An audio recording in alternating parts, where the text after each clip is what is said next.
Ethan Brooks was a name the world now recognized. From living in a shelter as a teenager to owning one of the fastest-growing tech startups in North America, his story had been featured everywhere. Forbes, Business Insider, even Netflix had approached him for a mini-doc, but the world didn't know everything, because the real story began long before he became a millionaire.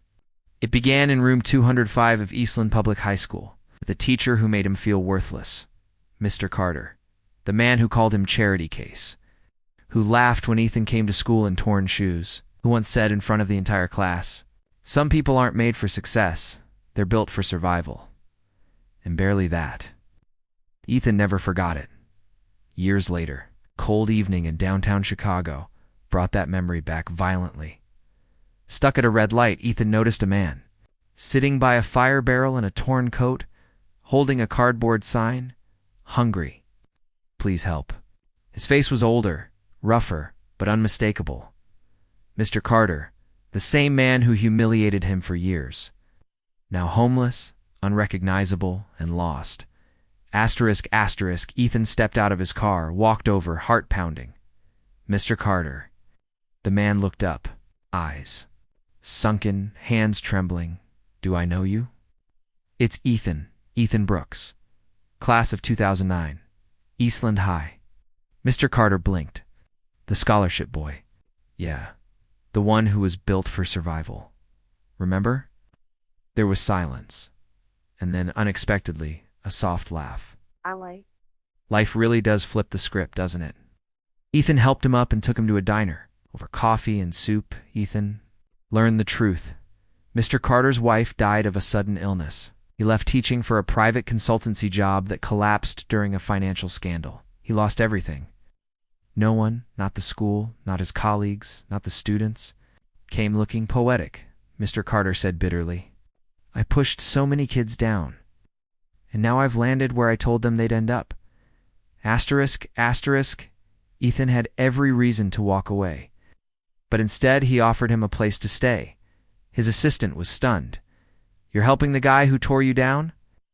Ethan replied, "Exactly. Because if I don't, I'm no better than he was." He gave Carter clean clothes, a place to sleep, and food.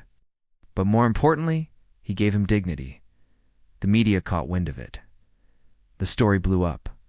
Self-made millionaire rescues former teacher who once bullied him. The internet was divided. Some called Ethan a hero.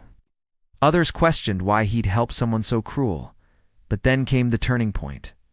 A former classmate reached out with screenshots, old chat logs from teachers' internal forums in them. Carter had written, "Brooks is the smartest kid I've ever taught, but if I treat him equally, the rich parents will complain, so I play the role they expect. I hate it." He hadn't hated Ethan. He'd tried to protect him by pushing him. Ethan confronted Carter with the logs. The old man broke down. "I was a coward. I thought if I played their game, I could survive long enough to change it from the inside, but I lost myself in the process. I hurt the kids I swore to protect, especially you." Ethan nodded. "You did, but maybe. This is your second chance." Carter looked up. "What do you mean?" Ethan smiled. "Teach again, this time on your terms. 3 months later. Ethan launched the Comeback Classroom, a mentorship program for underprivileged kids taught by retired educators. Mr. Carter was the first official mentor.